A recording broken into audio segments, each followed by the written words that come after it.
Hello, we would like to welcome you to our peer review program today. We will be talking today about surgically resectable lung cancer with EGFR mutation and novel discoveries, trials, and therapies in lung cancer and EGFR setting. My name is Boris Sepesi, and I'm a thoracic surgeon at MD Anderson Cancer Center, and I would like to also introduce my colleague, Tina Cascone, who is a medical oncologist at the Department of Thoracic and Head and Neck Medical Oncology with outstanding expertise in neoadjuvant therapies in surgically resectable setting, as well as adjuvant therapies. Thank you, Boris. We would like to thank you to Medical Learning Institute and PeerView for providing this educational session, and AstraZeneca for providing educational grant for this symposium. Please take part in audience polls that will be posted to you throughout the webcast. And you can also submit any questions you have for us throughout the presentation. And on the following slides, we have our relevant disclosures.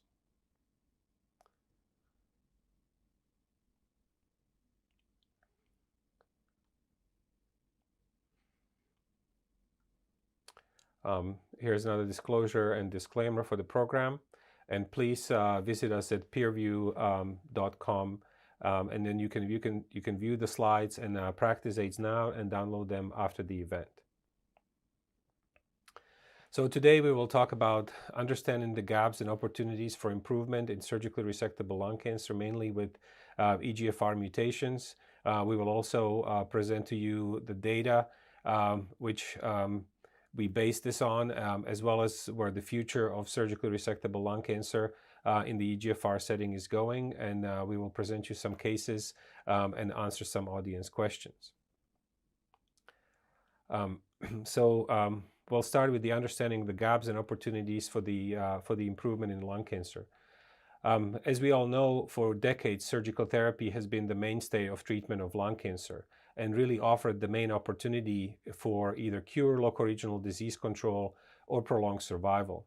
However, through science, we have learned that many of the lung cancers actually are driven by mutations, and over the years, drugs have been developed in this setting to target these mutations, and many of these drugs are actually currently available in stage 4 setting. And slowly, over time, they are now being tested also in surgically resectable setting. And as you can see, we can potentially divide lung cancer into about thirds. About a third of the lung cancers actually are KRAS mutations, and about a third of them have some sort of a targetable mutation, either EGFR, ALK, ROS1, RET, NTRK, BRAF, MET14, and as I mentioned, KRAS. And we have also learned a lot about tumor microenvironment, and that's where immunotherapy comes in.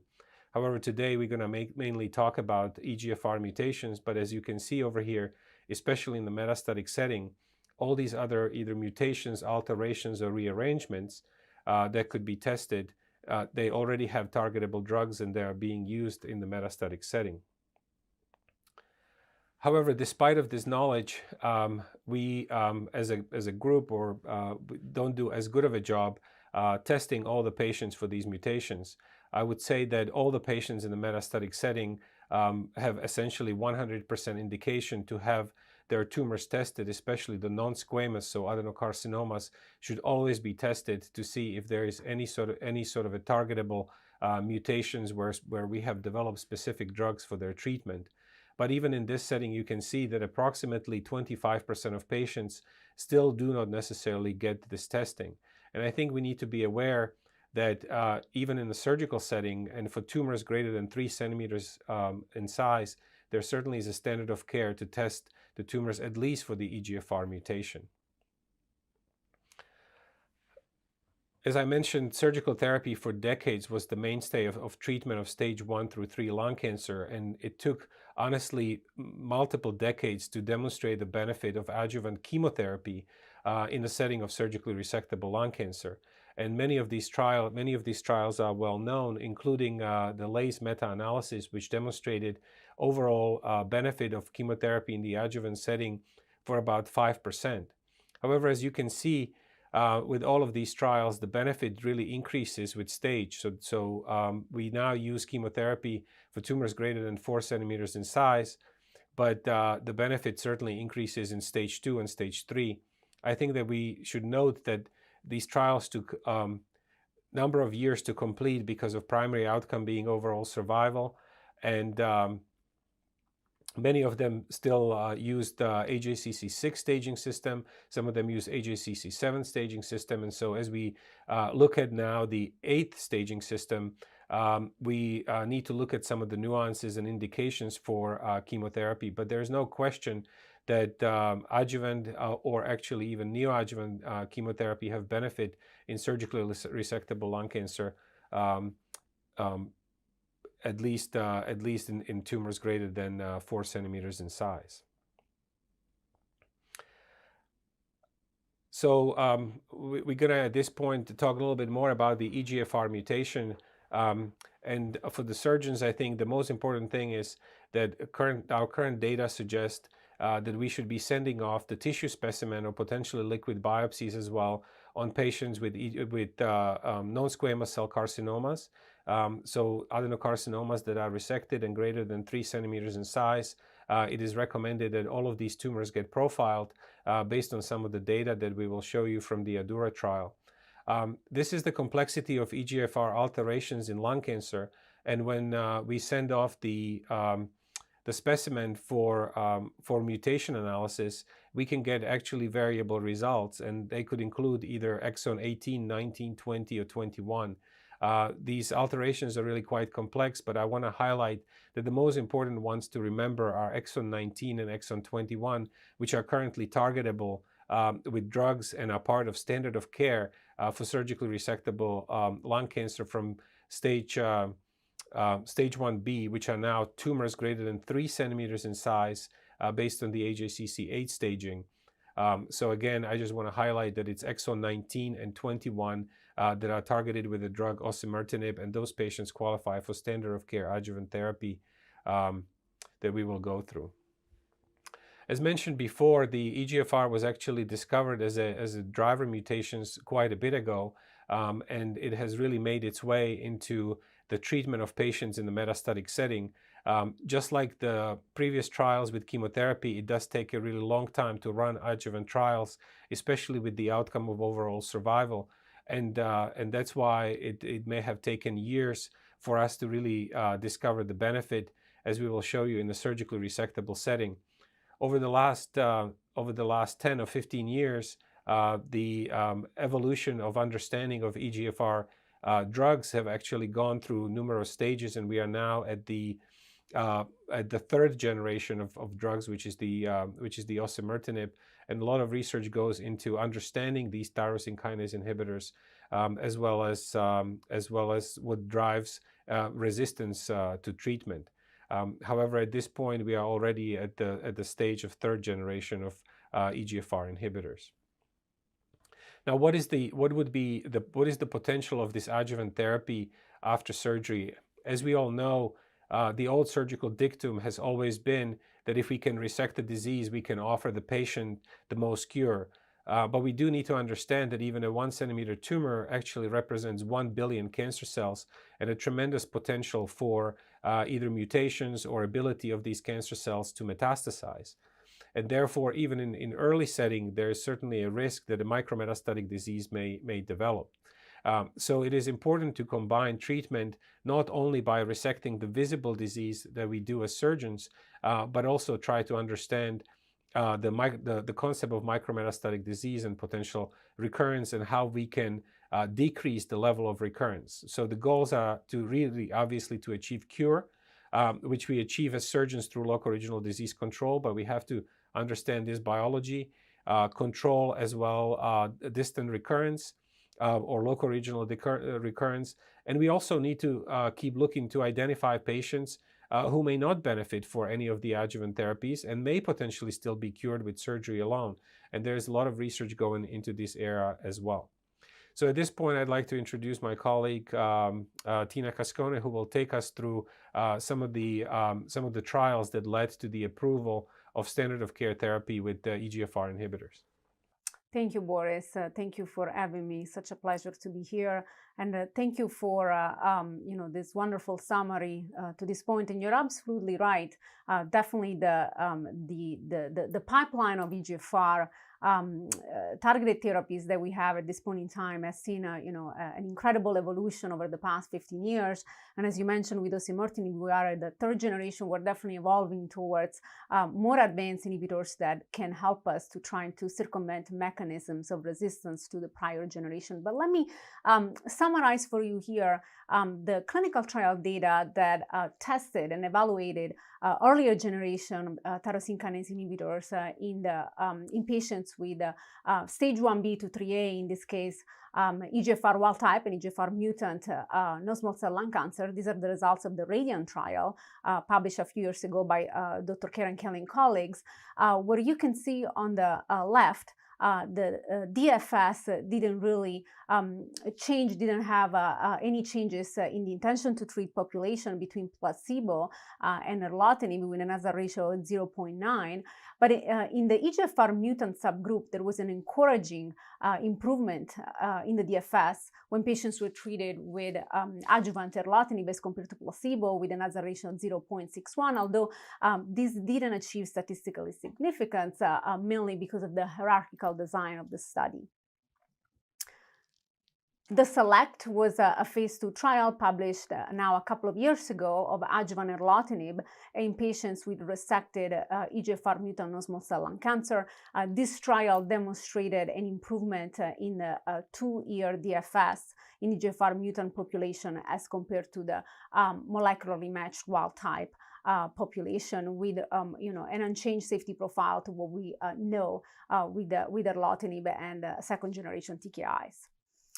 And then I want to point out here the adjuvant CTONG phase 3 trial, which tested postoperative adjuvant gefitinib versus platinum-based chemotherapy in patients with stage 2-3A EGFR mutant non-small cell lung cancer. You can see here there was a benefit in DFS with gefitinib as compared to cisplatin and vinorelbine in this population of patients. Although I want to also point out that most recently the authors have reported the overall survival outcomes of this trial, which didn't seem to pan out as compared to the benefit that we've seen here with the DFS.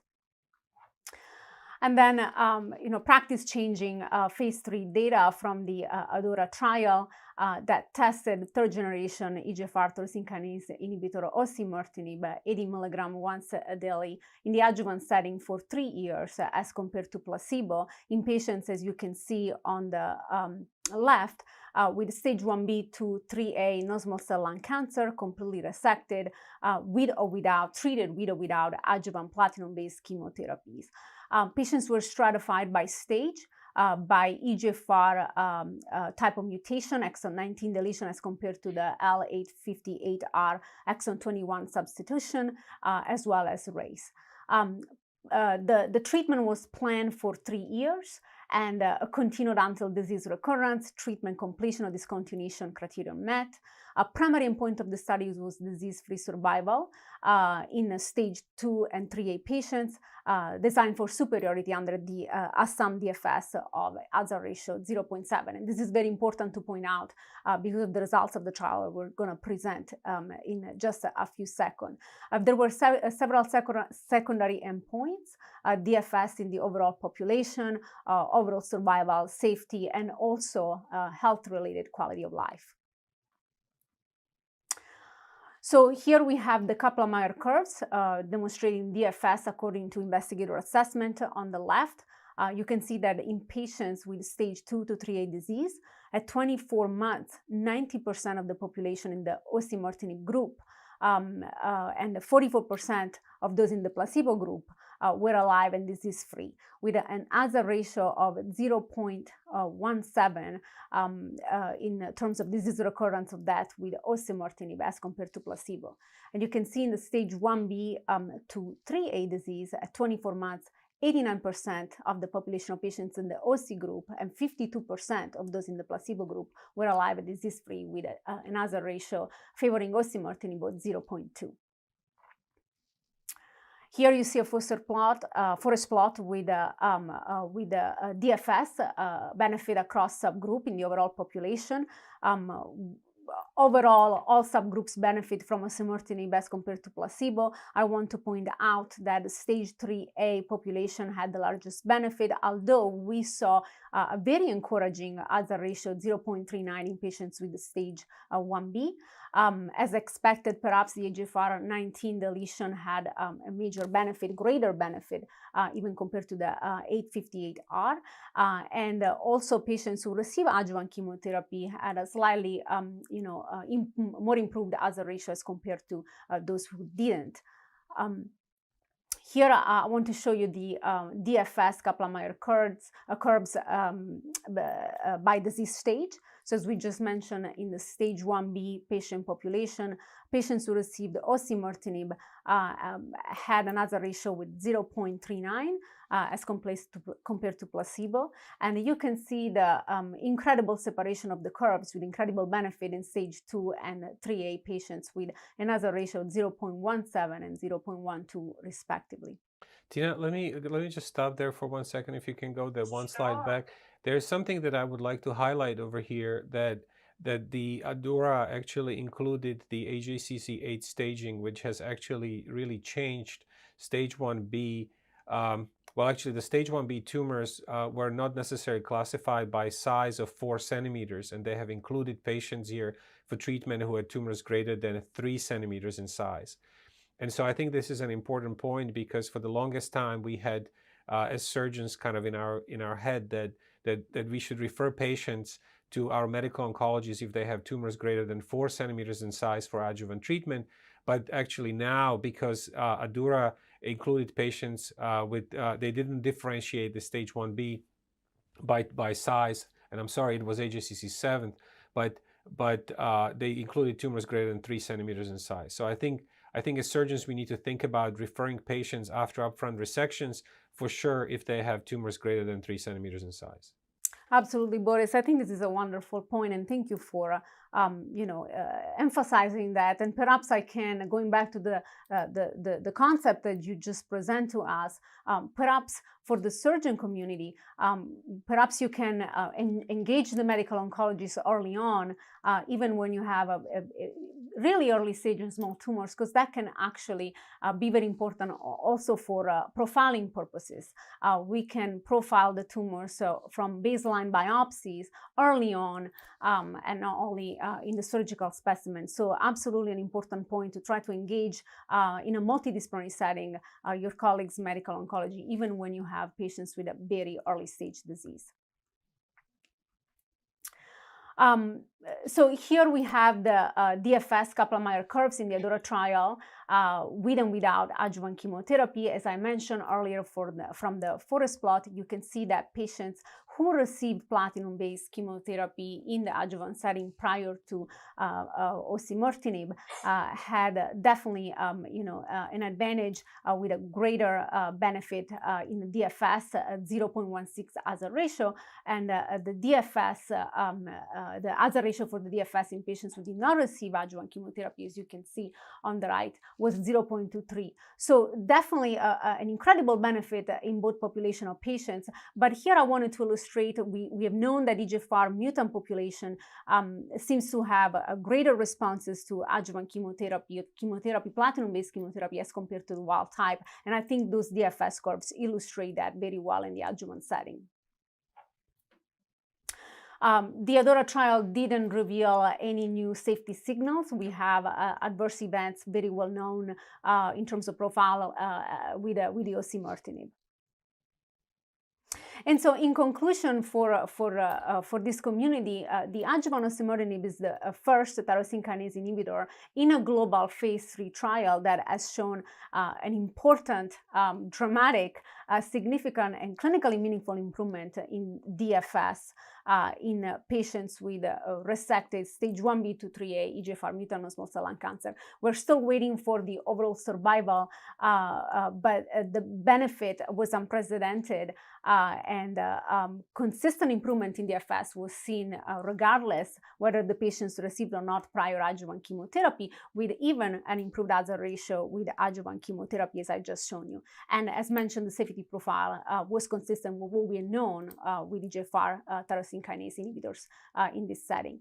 And so the FDA approved osimertinib for adjuvant therapy after surgical resections of the tumors in patients with non-small cell lung cancer with EGFR exon 19 deletion or exon 21 L858R substitution mutations, as approved by an FDA-approved test.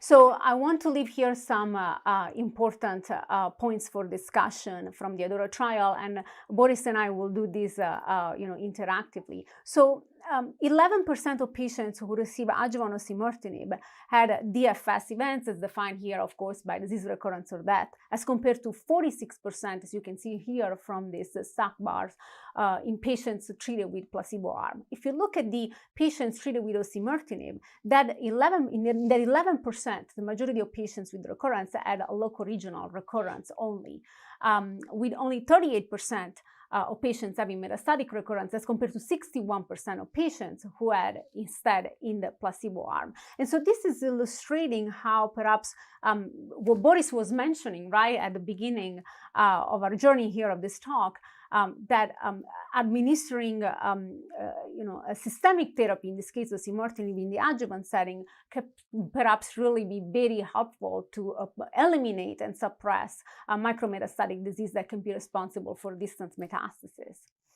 Yeah, I think actually, Tina, if you can go just one back, I would like to make a point here as a surgeon. Looking back at this trial, I think that is remarkable that these were upfront resected patients. And even though in the institutions where we practice with Tina, we do have a tendency to give a lot of neoadjuvant treatment, but looking at the higher sort of local regional recurrence rate rather than the distant rate, that's pretty much consistent with the data in surgical literature after surgical resection of stage 1 through 3 lung cancer, to have approximately 10 to 15% local regional recurrence rate. It does still speak to the importance of excellent surgery performed with nodal disease dissection, trying to obtain negative margins, etc. And a lot of judgment goes into that. But from the biology standpoint, we are definitely learning over here that these drugs, these systemic drugs, really do a wonderful job of controlling the distant disease, and we did not have this for decades. So I think that this is the main point, to study where these recurrences occur, and then also how we can improve as surgeons, not only with our surgical techniques and adequate resection, but how important it is to put the disease of the patient in the context and make sure the patient gets all the treatment, both systemic and local, as they need. Absolutely, Boris. If we think about the fact that, as you mentioned at the beginning, the vast majority of these patients, if treated, more than 50% of them overall, if treated with surgery alone, will experience relapse of the disease. And so this is the most important setting, where by administering a systemic therapy in the perioperative setting, whether in this case adjuvant, as you mentioned, in some cases, and now in the context of trial, as you will discuss just in a few minutes in the neoadjuvant setting, we have the greatest opportunity to eliminate and suppress micrometastatic disease that will be responsible for relapse. Here is the breakdown of the data we are just discussing. So 11% of the patients in the osimertinib group had disease recurrence at any location. But if we look at what these locations are, 6% in the lung, 3% in the lymph nodes, and only 1% is compared to 10% in the CNS. And this is extremely important. Osimertinib has a wonderful penetration in the CNS, and this data demonstrates how we can prevent CNS disease. As you can see here, the median CNS DFS was 48.2% in the placebo arm, as compared to non-reach with the osimertinib. And this is absolutely important in preventing metastatic brain disease, CNS disease in this setting. Let's talk about the postoperative chemotherapy use. We touched base on this quickly earlier. I just want to emphasize that overall 60% of patients in this trial received adjuvant platinum-based chemotherapy for a median duration of our standard 4 cycles, consistently across treatment arms. As expected, the vast majority of the patients received platinum-based chemotherapy in the stage 2 and 3A disease, and Boris mentioned about the inclusion of 1B disease here. And of course, the patients with 4 centimeters or greater in the stage 1B also received chemotherapy here. This was most frequently given to patients less than 70 years of age and in patients with a good performance status. Again, DFS in patients with and without adjuvant chemotherapy is shown here by these Kaplan-Meier curves. Benefit was seen with osimertinib as compared to placebo, regardless of the administration of adjuvant platinum-based chemotherapy. But I want to point out again the hazard ratio 0.16 and 0.23 with adjuvant as compared to no adjuvant chemotherapy, respectively. And so another point of discussion that is very important for our patient is how the osimertinib improve our quality of life of our patients. So these are patient-reported outcomes. There was overall no differences between osimertinib and placebo in the time to deterioration of what we call the SF-36 health domains. The SF-36 is a generic health survey. As you can see here from the forest plot, really the social functioning seemed to be improved, favored with osimertinib as compared to placebo, as well as perhaps the bodily pain. I will then now pass it to Boris. He will talk to us about other trial assessing these therapies in the perioperative setting. Well, thank you, Tina, very much. So, as we have discussed before, and even as the whole story of lung cancer, we mentioned before that it was adjuvant chemotherapy that really became the standard of care, and the neoadjuvant chemotherapy trials essentially were stopped historically when the meta-analysis of the benefit of the adjuvant treatment came about. However, most of the data that we look at from chemotherapy suggests that the benefit of treatment either before or after surgery is about the same. And so I think that we need to view this also from the biology of the cancer standpoint. I think when we look at these patients, we also need to look at, what is the situation, when is the therapy best administered so the patient can tolerate it the best. So there certainly is a concept of treating these patients early, even with neoadjuvant treatment.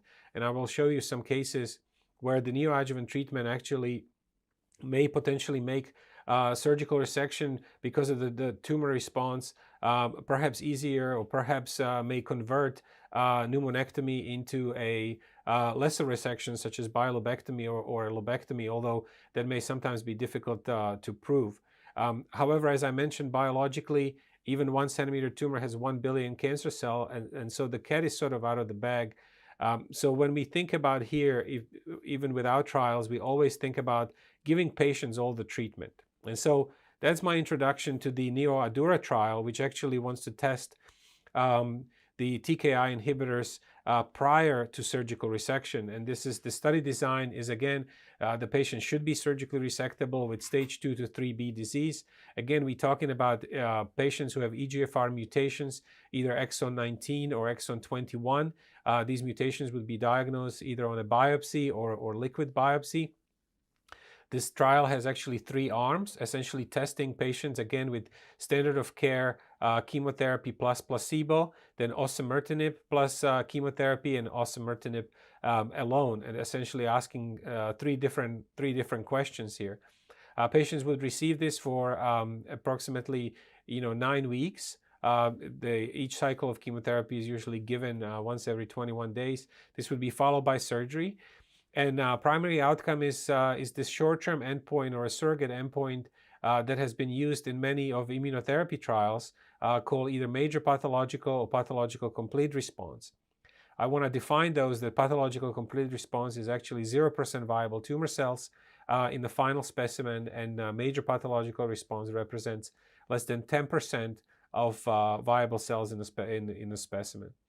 And there has been numerous studies that demonstrated association between this great response to neoadjuvant immunotherapy based on these two outcome measures and long-term outcomes such as overall survival.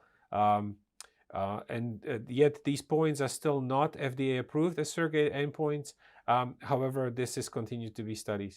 And so these patients then would receive standard of care depending on which arm they were on, or up to additional treatment, and obviously all of these trials also need to measure the event-free and overall survival. And as you can see over here, patient will be followed for 5 years, and they will be evaluated in standard intervals. Now, we already have some preliminary evidence about what it's like to operate after neoadjuvant TKI inhibitors, and this was published by the group from New York about performing resections after the neoadjuvant tyrosine kinase inhibitors.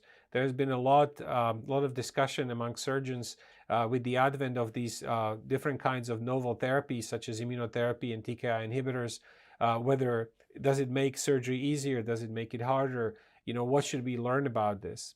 And this publication has demonstrated, it was a basically case report of 2 cases where they highlighted actually variable responses, with one patient having sort of a different quality of the tissue at the time of resection, and one patient actually had relatively straightforward resection. But if you can see over here on the slides where the images above are pre-treatment and images below are post-treatment, you can actually see quite a significant radiographic response. So this really speaks to the effectiveness of these drugs. I have to say that my own experience in operating on patients with TKI inhibitors also corroborates what was written here and demonstrated in this article. I feel that the TKI inhibitors, the longer they are used, they do change the quality of the tissue, especially in the lymph nodes, and they can obliterate the surgical planes. And so I think surgeons do need to be aware of this. Now, the 3 months treatment that is used in neoadjuvant setting is probably not as significant, but from personal experience, I have operated on some patients with metastatic disease who have been on TKIs for 9 months or a year, and my personal experience is that those dissections are really much more challenging, and I generally approach them with an open thoracotomy approach. And so I wanted to actually mention here one of the recent cases that I had of a patient. This was a 57-year-old female, never smoker, very healthy, exercises and runs every day. And as you all know, there's more and more of these patients who we see, especially younger women who never smoked, who seem to develop lung cancer. And generally, some of these lung cancers do demonstrate EGFR mutation. And this patient had a very large tumor and was diagnosed with EGFR positive, exon 21 mutation. And she had this was her image prior to the start of the treatment. You can see up above that she actually had a large, greater than 7-centimeter tumor in the right upper lobe that was extending across the fissure into her middle lobe. There was also on a PET-CT scan evidence of a level 11 lymph node that was positive. So we staged her as T4N1, and her other mediastinal lymph nodes were negative on staging. She had small nodule in the left lower lobe, and so there was an opportunity for us to classify her as oligometastatic disease. And so actually she received 3 months of neoadjuvant osimertinib, and then we controlled this disease with surgical resection. She still required a bilobectomy. And again, I felt the lymph nodes were just a little bit sticky, but she underwent complete R0 resection, and now she will receive adjuvant chemotherapy, and she will continue on osimertinib for 3 years thereafter. Here's another trial that's in the works, and this is called Adora 2. And as we mentioned with the main Adora trial, that the benefit was in patients who had tumors greater than 3 centimeters in size. But this Adora 2 is an extremely important trial for surgeons, because now we're talking about giving potentially 3 years of therapy to patients with tumors from 1 to 3 centimeters in size. These are the earliest tumors that we always believed as surgeons that we can cure these patients.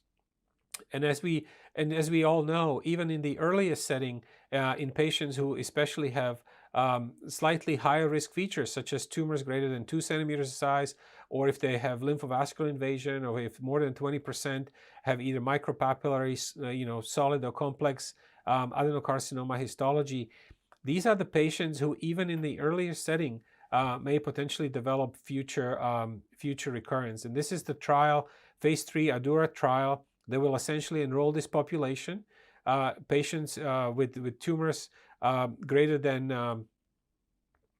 from stage 1A2 or stage 1A3. So anybody who has tumors greater than 1 centimeters in size, these patients will hopefully undergo complete R0 resection. Again, we're talking about exon 19 and 21 mutations. I want to still reiterate that.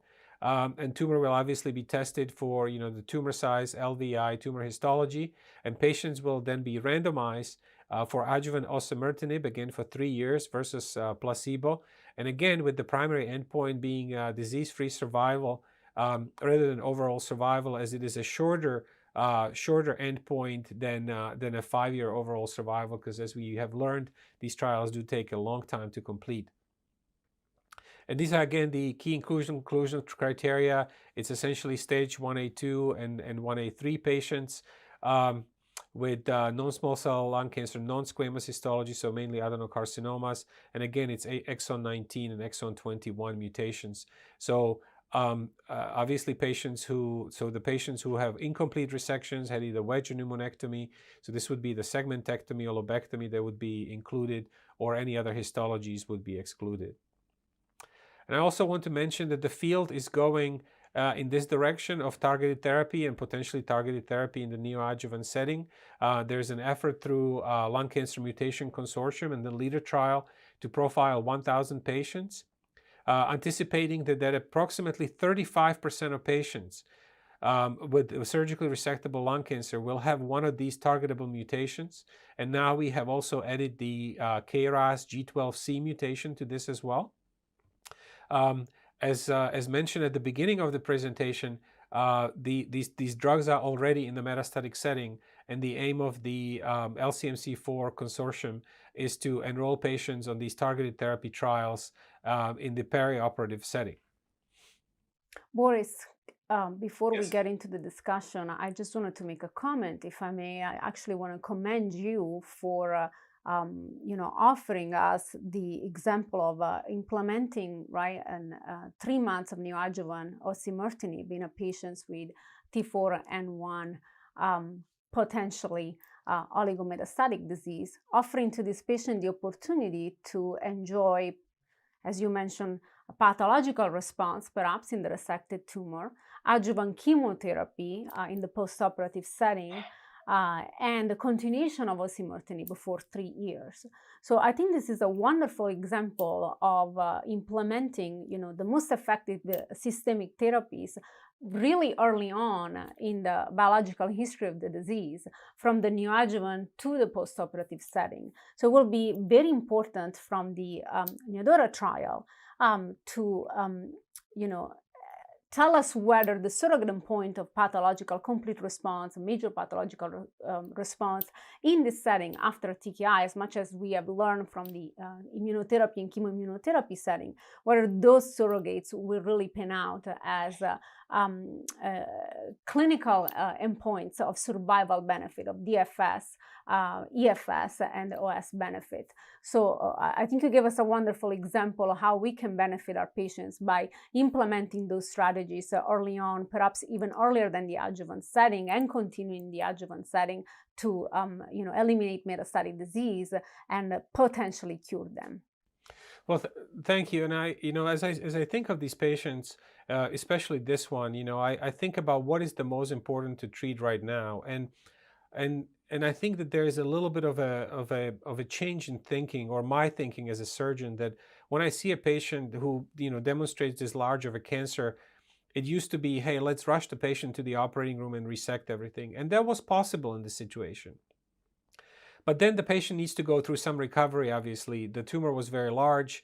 Perhaps some of my colleagues would approach it through minimally invasive techniques, but I think that obviously doing this through a thoracotomy, there's no harm in that. But patients really still need to recover from that. And even under the best setting, generally patients can start their adjuvant treatment usually around 4 weeks, which still delays, their systemic treatment. And this is why in this particular patient, I felt, hey, you can start your systemic treatment and maybe we can start addressing your risk of micrometastatic disease right away.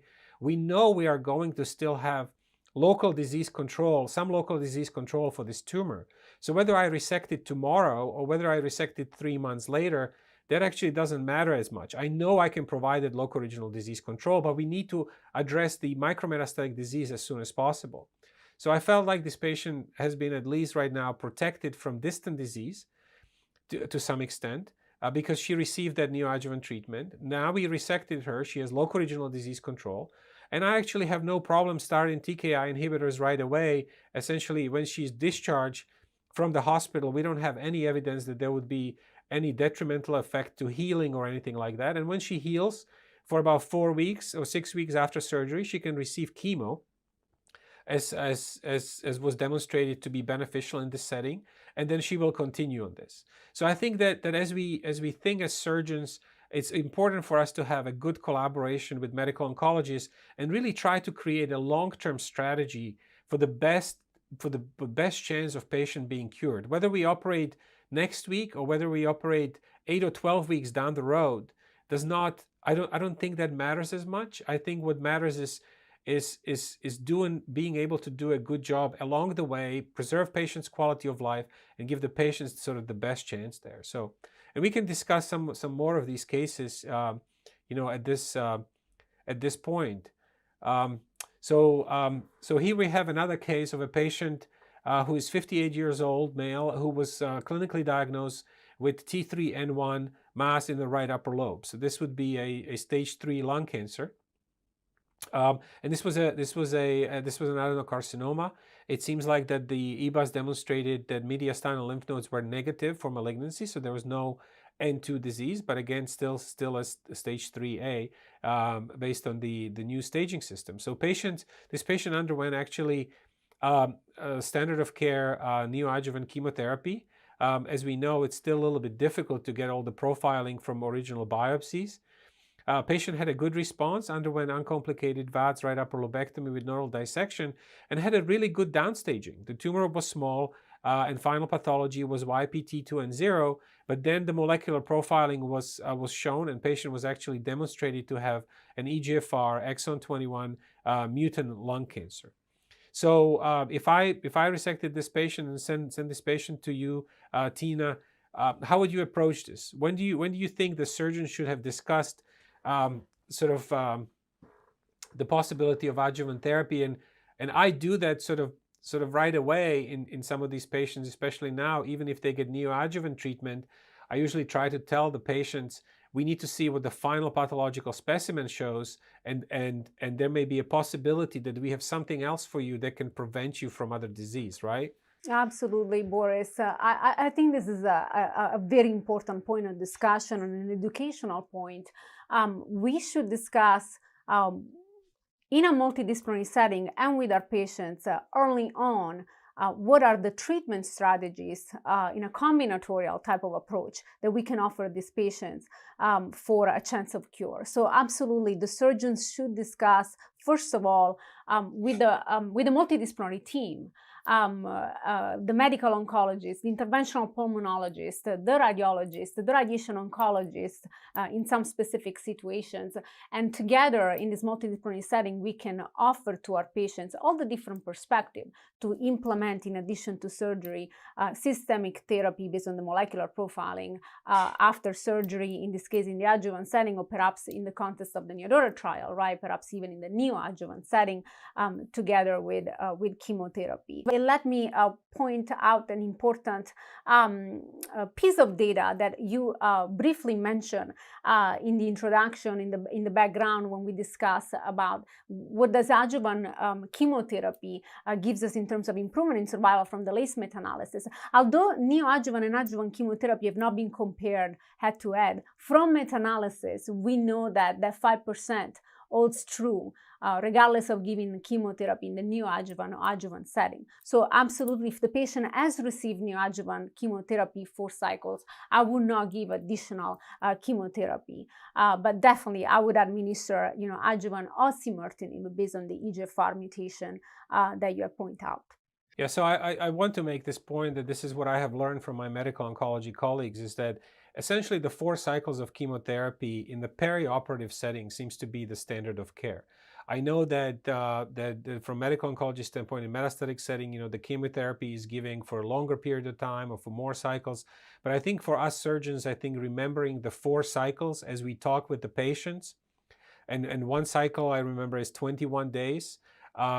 And so whether the majority of the clinical trials, whether they are in perioperative setting, whether they are with chemoimmunotherapy, they actually use 4 cycles. So I think this is important to remember, that if we resect patients up front and then we say, if the patient asks us, am I going to get chemotherapy and how long? I generally tell patients, well, it depends how you tolerate it, but the standard, if you can tolerate it, is to get 4 cycles, and 1 cycle is 21 days. So it's 3 weeks. So it's 3 weeks times 4. And this patient already received that. So whether it's upfront or after, it's a standard. So I guess we can all agree that since this patient has an EGFR-targetable mutation, you would give osimertinib for 3 years, right? Absolutely. And you would only stop if there were some, unexpected side effects or something like that. I would tend to manage the side effects of osimertinib as much as possible, to still try to give the patient the opportunity to complete the 3 years course. As discussed, as we have learned so far, the safety profiling of osimertinib as a 3rd generation is pretty well tolerated. So we're definitely trying to manage and have consults on board to help us to manage this toxicity if we have issues, to try to maintain the drug on board. Okay. We can look another case over here. So this is a 79-year-old female with a 15 pack year history of smoking, who presents with clinical T2A N0 mass in the left lower lobe. She seems to have marginal pulmonary function test and performance status of 1. She has a relatively small tumor. It is an adenocarcinoma. She undergoes lung function test, and her predicted DLCO is 35%. And she actually was offered stereotactic radiation treatment, but she refused that.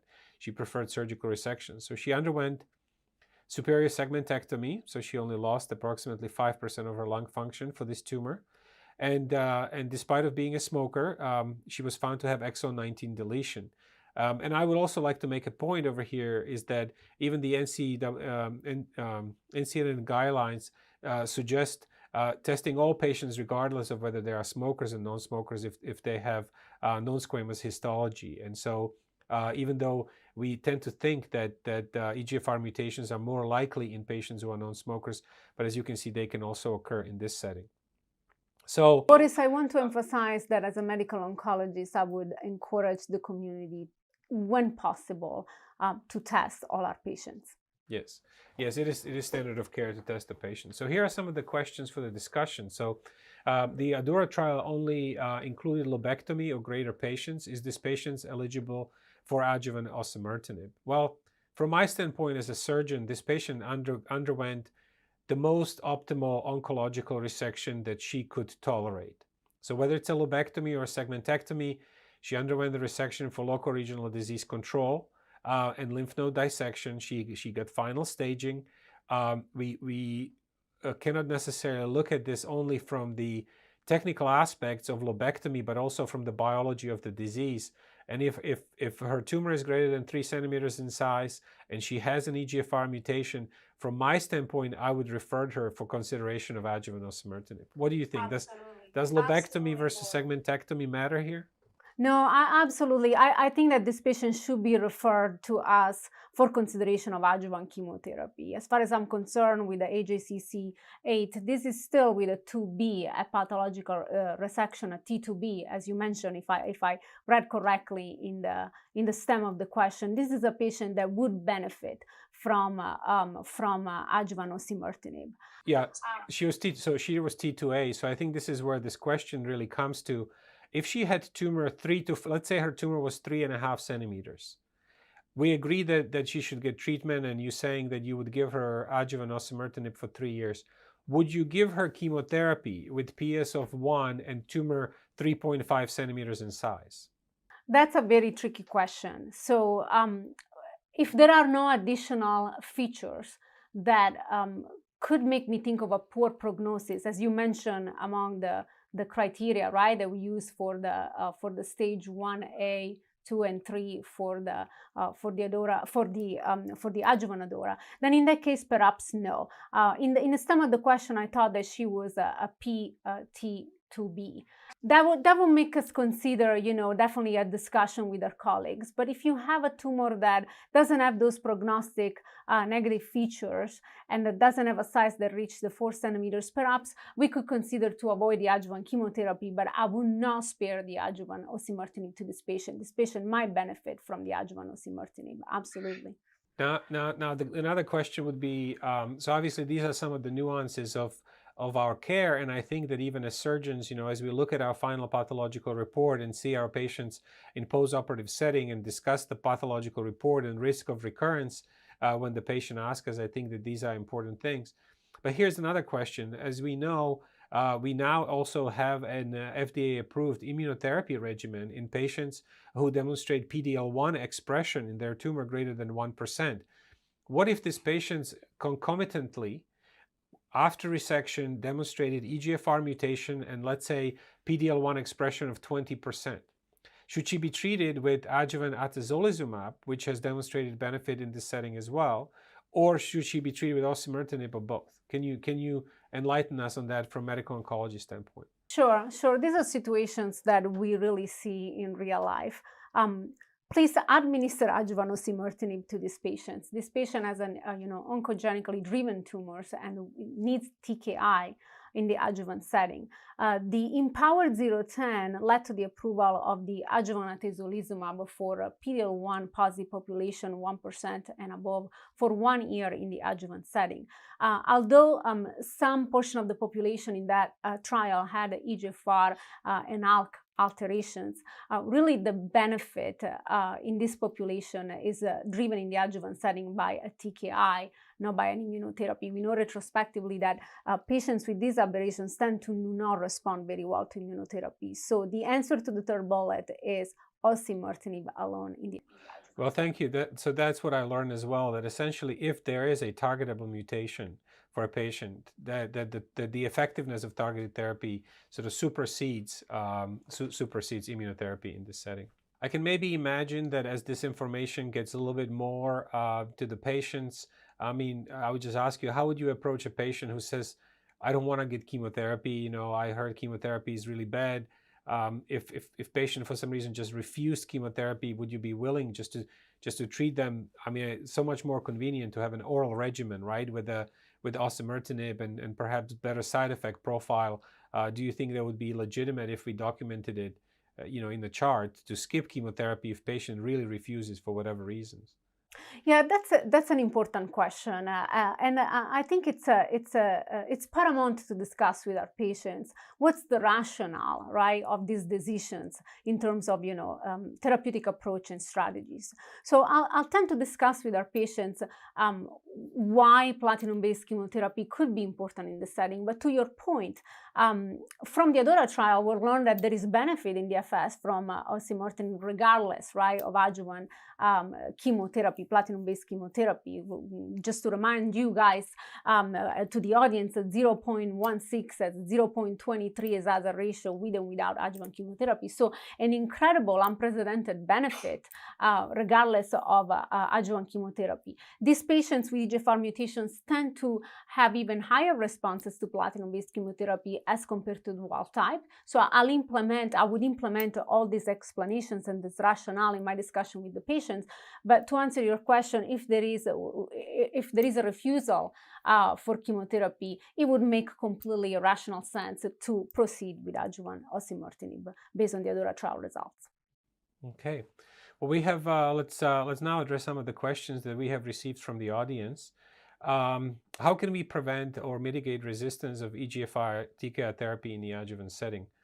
Well, if I can comment to this, I think this is where, and maybe he's not answering this question directly, but I think that we mitigate the resistance also by resecting the disease early.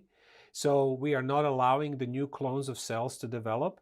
But once primary tumor is resected and we potentially dealing with just some micrometastatic disease, I think at this point it's probably very difficult for us to say how else we could sort of mitigate resistance. I mean, Tina, can you tell us a little bit more about resistance? I think that we have learned from in the metastatic setting for these TKI inhibitors. Yes, and I think you very eloquently summarize for me how we can potentially mitigate resistance. I think it's offering our patients right early on in the biological evolution of the disease access to these therapies. As you mentioned, we can not only eliminate, suppress micrometastatic disease, but perhaps early on we can minimize the prevalence of clonal resistance and the takeover of those clones in determining relapse.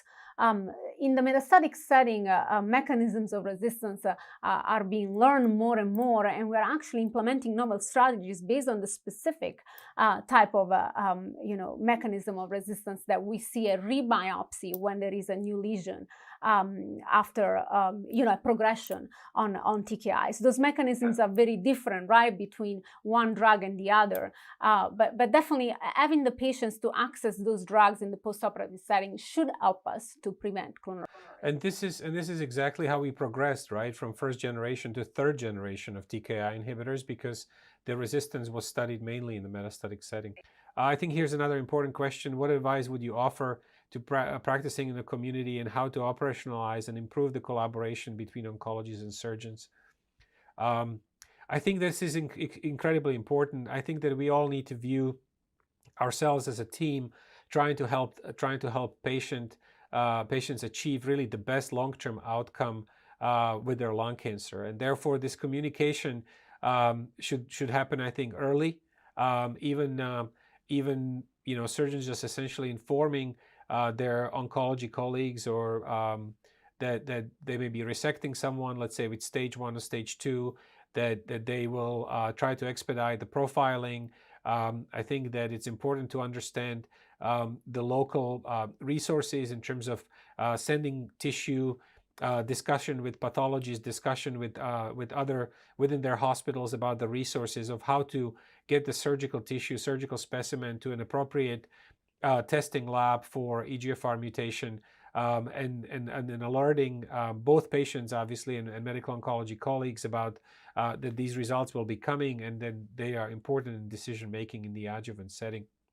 Boris, if I can add on that, I would just like to mention for a few seconds to please, to the community, consider these conversations as an important variable in determining the outcome for your patients. So these are absolutely critical to have early on. Also because now we have trial with these agents in the stage 1A, 2, and 3 setting. So yeah, and all your patients, even with stage 1A, to your medical oncologist, and have these conversations early on. Yeah. And I would like to address also this last patient over here, that in the future, do you anticipate that it could be a hurdle to adopt neoadjuvant targeted therapy regimens, given the time to surgery is very important? Well, I don't view it that way. I do think that the time for surgery was a concept that maybe we are changing our mind on this. Maybe the time to surgery is important if we don't have patients who have a targetable mutation. But if we do have patients who have a targetable mutation, they're really quite protected with these drugs. And again, we are addressing local disease, the one that we can see on the scans.